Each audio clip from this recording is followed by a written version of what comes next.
Amém, igreja? Vamos ficar de pé. Leitura da palavra.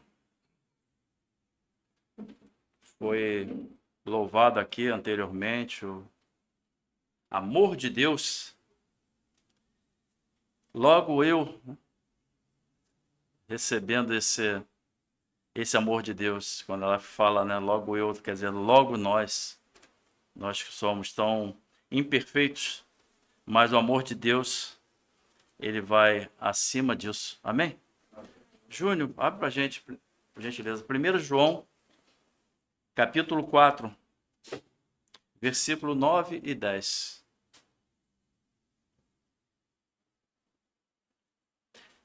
Amém? Nisso se manifestou o amor de Deus, em algumas versões está a caridade, né? Para conosco, que Deus enviou seu Filho unigênito ao mundo, para que por ele vivamos. Nisso está o amor, não em que nós tenhamos amado a Deus, mas que ele nos amou e enviou seu Filho para a propiciação pelos nossos pecados. Amém? Bendito sejas tu, Senhor Deus, Criador dos céus e da terra e de tudo que há. Deus provedor, Deus que nos dá a vida. Pai, muito obrigado, Pai, por tudo que o Senhor tem feito em nossas vidas. E te pedimos, Pai, que nesse momento o Senhor venha me usar poderosamente conforme o teu querer, conforme a tua vontade. Que eu esvazie de mim mesmo, Pai, seja preenchido pelo teu Espírito Santo, Pai. Fala conosco nessa manhã tudo que o Senhor tem para cada um de nós. É o que eu te peço e agradeço em nome do Senhor Jesus Cristo. Amém. Amém? A igreja pode assentar. A carta de 1 João, acredito que ela tenha sido escrita, né, na cidade de Éfeso, para combater os falsos ensinamentos que estavam surgindo na igreja, como o gnosticismo. Gnosticismo. Trava-língua. Alguns pontos sobre o gnosticismo. Meu Pai do céu, me perdoe, amados. Eles acreditavam que tudo que era matéria era ruim. E era criado por um Deus menor. Um Deus menor. E tudo que era espiritual era bom. Criado por um Deus superior. E esse Deus superior que enviou o Senhor Jesus Cristo para nos libertar, a humanidade, né, do corpo da matéria. Eles acreditavam no dualismo. Quer dizer, o corpo e espírito. Dois princípios opostos. A matéria e o espírito. E como a matéria era ruim, eles não acreditavam que Jesus Cristo encarnou como homem. Então, Jesus Cristo não teve um corpo de verdade, mas apenas um corpo aparente. E ele não foi crucificado. Isso é que eles acreditavam. E estavam propagando isso na cidade de Éfeso. E a salvação ela não era conseguida pela graça ou pela morte do Senhor Jesus, a morte e a ressurreição do Senhor Jesus na cruz. E sim por um conhecimento secreto, místico, revelado somente para alguns iniciados. E a maioria das seitas, né, elas têm esse pensamento de que você, através de um conhecimento místico, você consegue alcançar a graça e consegue alcançar a salvação. Você consegue evoluir. Com todo o respeito às pessoas que acreditam nisso, né? Tem muitas pessoas sinceras que estão seguindo essas linhas. Mas a palavra diz, né, que Jesus veio como homem, viveu, morreu, foi crucificado, morreu e ressuscitou ao terceiro dia para a remissão dos nossos pecados. Amém? Jesus, a grosso modo, né, entre aspas, não, foi um presente de Deus para a humanidade. Olha que coisa bonita. Só que essas seitas, né, que estavam querendo crescer na cidade de Éfeso, na igreja de Éfeso, elas estão querendo deturpar essa situação, tirando esse sacrifício de Jesus Cristo como se fosse uma coisa banal. Amém?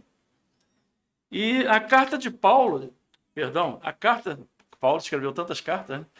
A carta de 1 João, ela busca combater esse tipo de heresia que estava se instalando na igreja de Éfeso. Não sei se vocês lembram a carta de aos 7 anjos das igrejas, em Apocalipse. Coloca para a gente, Júnior. Apocalipse 2, 4 e 5. Eles advertem a igreja de Éfeso que eles estavam perdendo o primeiro amor. Tenho, porém, contra ti que deixaste o teu primeiro amor. Lembra-te, pois, de onde caíste e arrepende-te e pratica as primeiras obras. Quando não, brevemente a ti virei e tirarei do seu lugar o teu castiçal, se não se arrependeres. Esse primeiro amor, além de significar aquela paixão por Cristo que estava esfriado, também demonstra que aquela igreja ela estava se desviando da sã doutrina.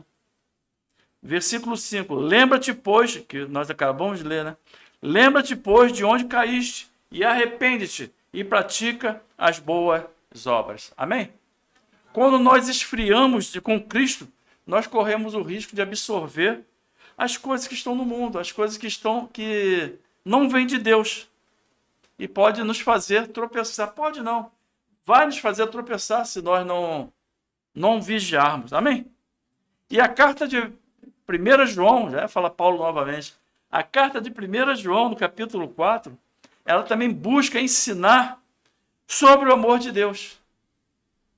E é esse amor de Deus que eu quero falar mais um pouquinho nessa manhã. Amém? Os versículos que lemos lá no início nos diz que o amor de Deus se manifestou ao nos enviar seu Filho unigênito. Jesus veio ao mundo para nos dar a vida. E no versículo 10, em particular, que nós lemos, o amor de Deus por nós, e não o nosso amor por Deus. Deus nos amou primeiro. Amém? Coisa bonita, né? Nós sem merecermos nada, e Deus nos ama. E Deus enviou o seu Filho Jesus como pagamento, como propiciação pelos nossos pecados, como sacrifício para aplacar a ira de Deus ao pecado do mundo. Então nós recebemos a vida quando vivemos através de Jesus Cristo. E o amor de Deus não é algo invisível ou apenas um conceito. Deus demonstrou o seu amor, como eu falei no início, ao enviar o seu Filho. O próprio Jesus é a prova material de que Deus nos ama. Deus não ama somente com palavras, mas por ação. Como nós lemos João 3,16. Coloca para a gente, Júnior, por favor. Porque Deus amou o mundo de tal maneira que deu seu Filho unigênito, para que todo aquele que nele crê não pereça, mas tenha a vida eterna. Me fez lembrar, numa igreja onde eu congregava, havia um presbítero, irmão Orlando, abençoado, e quando ele lia essa passagem, ele falava, mas Deus amou o mundo de tal maneira, ele dava uma veemência que você sentia o amor de Deus por cada um de nós. Que nós possamos sentir esse amor de Deus, que Deus amou de tal maneira que entregou o seu Filho. Amém? No mundo onde alguns falam uma coisa, mas os seus atos mostram outra, né? A pessoa fala uma coisa, mas faz outra. A ação de Deus mostra a toda a humanidade o quanto o Senhor nos quer próximo a Ele. E o seu propósito é que todos se reconciliem com Ele através de Jesus. O pastor está com trava-língua, me perdoe, tá, amados? Tem policiais de trava-língua. Por vezes, quando as coisas vão bem, é muito comum, ou melhor, quando as coisas não vão bem, é muito comum o coração do homem duvidar do amor de Deus para a humanidade.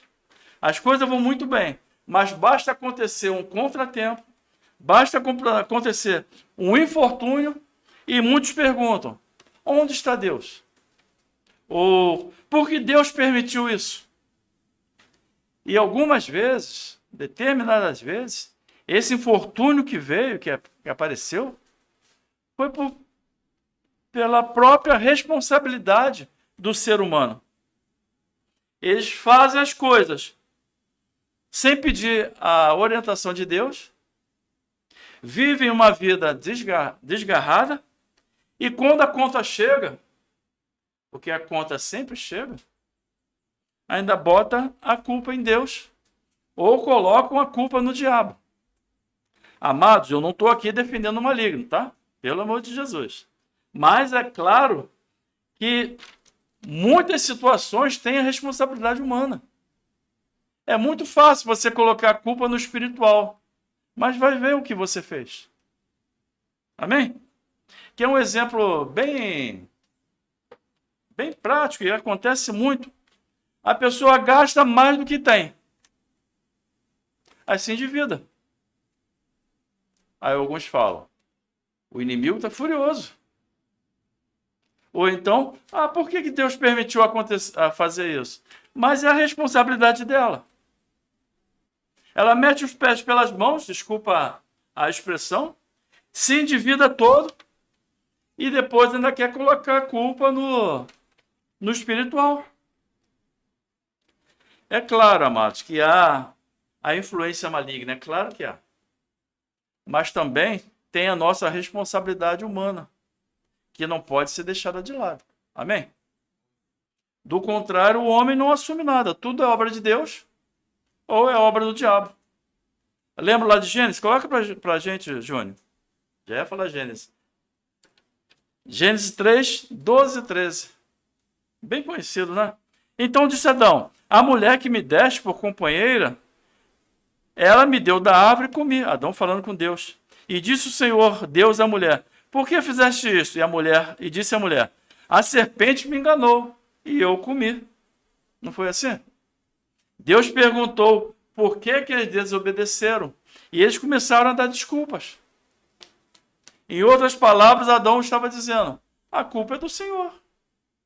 O Senhor que me deu essa mulher, a culpa é tua. E por sua vez, Eva culpou a serpente. A culpa foi do diabo. É fácil, né? Você não assumir as suas responsabilidades e apontar para o outro. E a nossa responsabilidade, onde fica? Isso faz sentido para você? Amém ou não amém? É claro que muitas vezes o contratempo, né, ele vem em nossas vidas sem a gente procurar. Isso acontece, é claro. Enquanto nós estivermos debaixo desses céus, vivendo nesse mundo tenebroso, ainda existe uma força maligna que ela é contrária à vontade de Deus. Existe uma vontade que é contrária à vontade de Deus. E ela quer nos atingir o tempo todo. Mas a palavra para cada um de nós, mesmo que o mal nos atinja, que pode acontecer, isso não significa que Deus deixou de nos amar. Amém? Porque se nós ainda estamos debaixo desses céus, nós estamos sob a influência do príncipe desse mundo. Infelizmente. Mas alguns poderão perguntar, mas então que vantagem tem eu seguir a Jesus? E aí entra o que o apóstolo Paulo escreveu em Romanos, coloca para a gente, Júnior, 8:28. E sabemos que todas as coisas contribuem para o bem daqueles que amam a Deus, daqueles que são chamados pelo seu decreto. Algumas versões segundo o teu propósito. Eu já falei aqui que isso não significa que, mesmo nos contratempos, mesmo no meio dos problemas, Deus vai estar lá. Deus vai estar cuidando de nós. Ele vai estar nos ensinando, mesmo no meio de qualquer adversidade, Deus vai estar conosco. Amém? Assim como foi com Jó. Por isso que ele fala que todas as coisas contribuem, porque mesmo que haja uma adversidade, nós não vamos estar sozinhos. Amém? E quando Paulo fala, né, Todas as coisas contribuem para o bem. Isso não significa apenas o nosso conforto, o nosso bem-estar, a nossa riqueza, a nossa saúde. Mas conforme eu falei, que tudo segue um propósito de Deus, que vai nos aproximar mais de Cristo, em conformidade com a sua imagem. Paulo usa a palavra grega panta-sinergei, que significa, ao pé da letra, todas as coisas trabalham juntas. Quer dizer, tudo contribui. É exatamente para nos lembrar, levar cada cristão à imagem de Cristo. Como no versículo 29. Porque Dantes, Romanos 8, 29, Júnior, por gentileza. Porque Dantes conheceu também o predestinou para serem conformes à imagem de seu filho, a fim de que ele seja primogênito entre muitos irmãos. Amém? Só uma observação aqui, irmão, amados. Essa predestinação aqui não quer dizer que Deus escolheu alguns para ser salvos e outros para não serem salvos. Amém? É uma predestinação para você ser salvo por Cristo. Todos foram predestinados para serem salvos. Mas essa salvação também vai depender de você aceitar a graça que lhe é ofertada. Amém? Você tem o livre-arbítrio. Deus não vai te pegar pela orelha. Aceita, filho. Ele vai te oferecer. O que você faz com o presente? Você aceita ou não? Embora o presente as pessoas acabam aceitando, né? Mas tem presente, você tem o livre-arbítrio de aceitar ou não. Ou então, quando você recebe um presente que você não gosta, não sei se já aconteceu com os irmãos, aí você dá aquele sorriso. Não precisava. Não é assim? Só que a graça de Deus é um presente acima de todas as coisas. É um presente que você vai sorrir de orelha a orelha. Porque nós não merecemos essa graça. Mas mesmo assim, papai nos dá. Amém? Só que cabe a cada um de nós aceitar ou não. Amém ou não amém? Só que, conforme nós já falamos, né?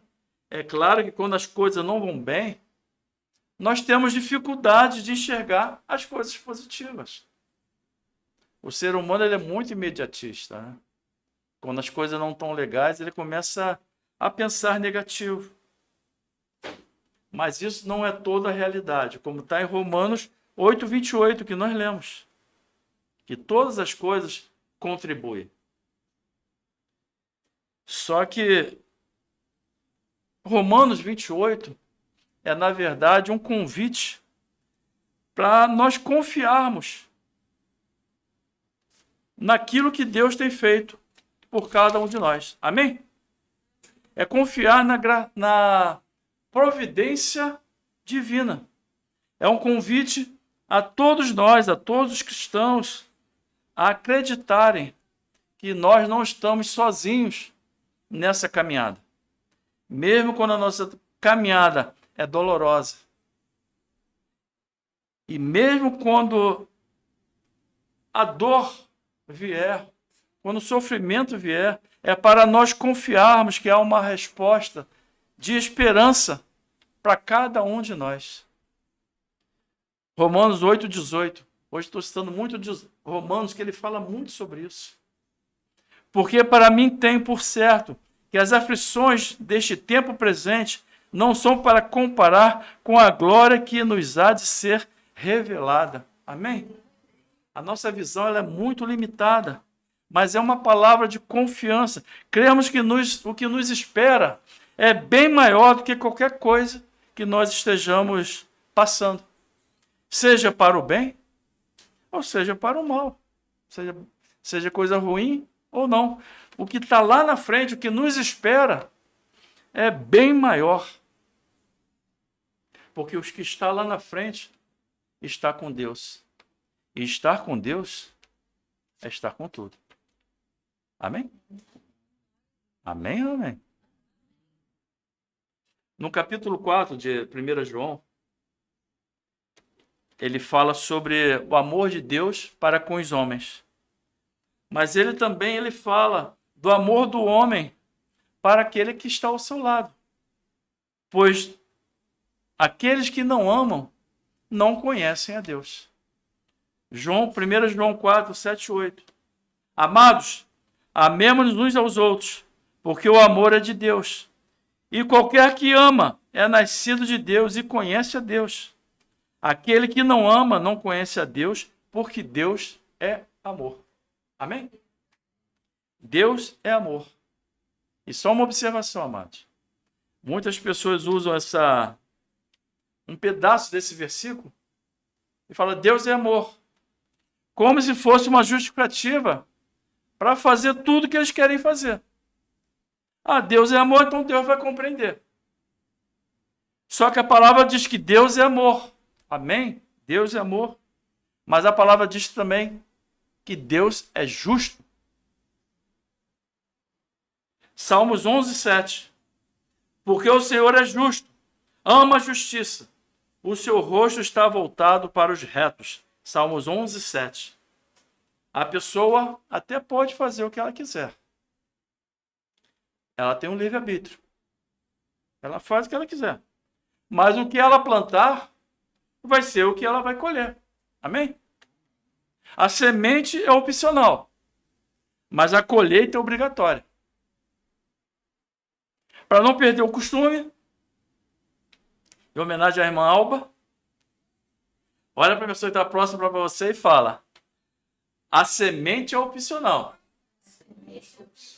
mas a colheita é obrigatória. Amém? Se você plantar azeitonas, você vai colher azeitonas. Se você plantar o que é errado, porque o pastor detesta azeitona, você vai colher azeitonas, não é isso? Mas cada um tem o seu gosto, amém? O pastor não gosta, mas tem gente que gosta. Tem gente que ama. Mas para mim tem passagem de graça. E a carta de 1 João, ela nos lembra sobre amarmos ao nosso irmão. Coloca para a gente, Júnior. 1 João 4, 20 e 21. Se alguém diz, eu amo a Deus, e aborrece a seu irmão, é mentiroso. Pois quem não ama seu irmão ao qual viu, como pode amar a Deus a quem não viu? E dele temos este mandamento, que quem ama a Deus, ame também ao seu irmão. Amém?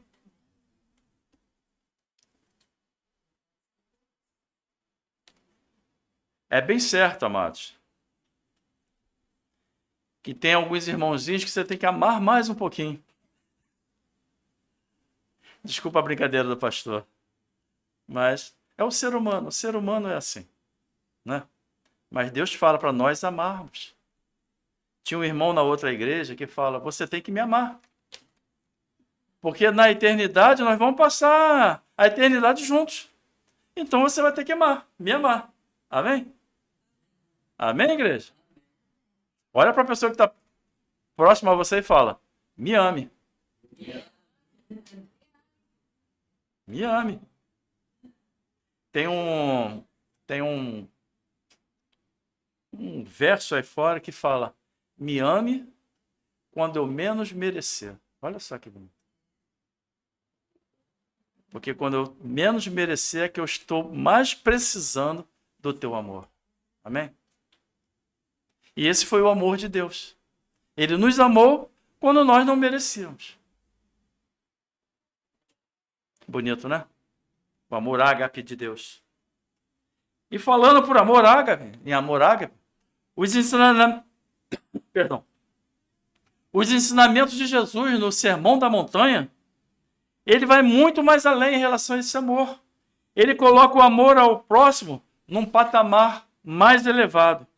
Ele convida cada um de nós a revermos vários conceitos humanos.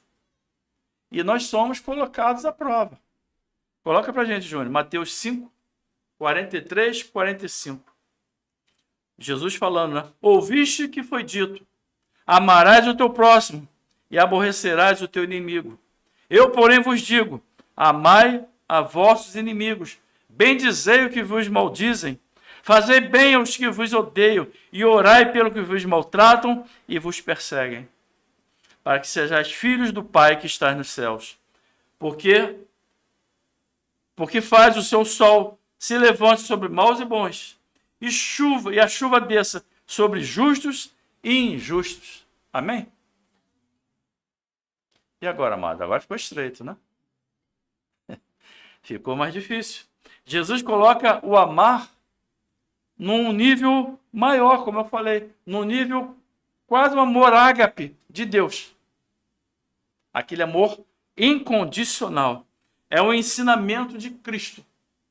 Nós devemos, em nosso dia a dia, em cada pensamento, em cada falar, em cada agir, buscar refletirmos a imagem de Cristo. Isso não será de uma hora para outra, é claro que não. Uma mudança de comportamento é um passo a passo. Você não muda de uma hora para outra. Mas se nós não dermos o primeiro passo, nós nunca iremos conseguir. Amém? Uma grande caminhada começa com um pequeno passo. Amém ou amém? E para concluirmos, amados, a carta de 1 João, ela também fala ela nos convida, né? A não duvidarmos do amor de Deus, independente das circunstâncias. Mesmo nas horas ruins, nós não podemos permitir que esses pensamentos negativos ganhem terreno em nossos corações, em nossas mentes. Precisamos lembrar que Deus enviou o seu Filho a padecer por nós. Nós devemos, o tempo todo, olhar para a cruz. O Pai entregou seu Filho por cada um de nós. Não devemos esquecer nunca disso. Romanos 8,32. Aquele que nem mesmo a seu Filho poupou, antes o entregou por todos nós, como nos não dará também com ele todas as coisas. Amém? Não teria lógica Deus entregar o seu Filho e depois nos abandonar. Ele continua cuidando de nós. Tinha um teólogo inglês do século XVII, John Owen. Certa vez, ele escreveu que o maior dor e aflição que pode abater o pai, a maior crueldade que você pode fazer com ele, é não acreditar que ele te ama. Então, amados, não sejamos cruéis com o papai. Amém? Vamos crer que ele nos ama. Confia no seu amor. Confia que ele sabe o que está fazendo. Mesmo quando a gente não está entendendo. Salmos 46, 1, 2. Deus é o nosso refúgio e fortaleza. Socorro bem presente na angústia. Pelo que não temeremos, ainda que a terra se mude, e ainda que os montes se transportem para o meio dos mares. E no versículo 10 e 11, Júnior, por gentileza. Aquietai-vos e sabei que eu sou Deus. Serei exaltado entre as nações. Serei exaltado sobre a terra. O Senhor dos exércitos está conosco. O Deus de Jacó é o nosso refúgio. Aleluia! Glória a Deus. Amém? Amém? Olha para a pessoa que está do seu lado para nós encerrarmos e fala para ela: o Deus de Jacó é o nosso refúgio. Aquietai-vos e sabei que Deus é Deus. Amém? Vamos ficar de pé?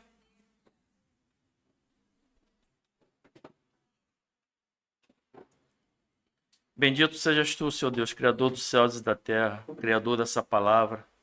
Muito obrigado, Pai, por tudo que o Senhor falou para nós nessa manhã. Que nós possamos guardá-la em nossos corações, Pai. Que ela encontre terreno fértil em nossos corações. Para que nós possamos levar essa palavra a outras pessoas e saber que o Senhor nos ama. E que nós possamos levar esse amor ao outro, amar ao outro, Pai, como o Senhor nos ama. Ensina-nos, Pai, cada vez mais a termos um coração aberto para cada vez mais glorificar o teu santo nome. Continua conosco nesse dia. Dá-nos um dia abençoado na tua presença, direcionado pelo teu Espírito Santo. É o que eu te peço e te agradeço em nome do Senhor Jesus Cristo. Amém. Erga suas mãos. Que a graça do nosso Senhor e Salvador Jesus Cristo, o grande amor de Deus e a comunhão do Espírito Santo seja com todo o povo, desde agora e para todo sempre. Todos digam amém. Tenha um domingo abençoado e abençoador, em nome de Jesus. Amém. Aleluia.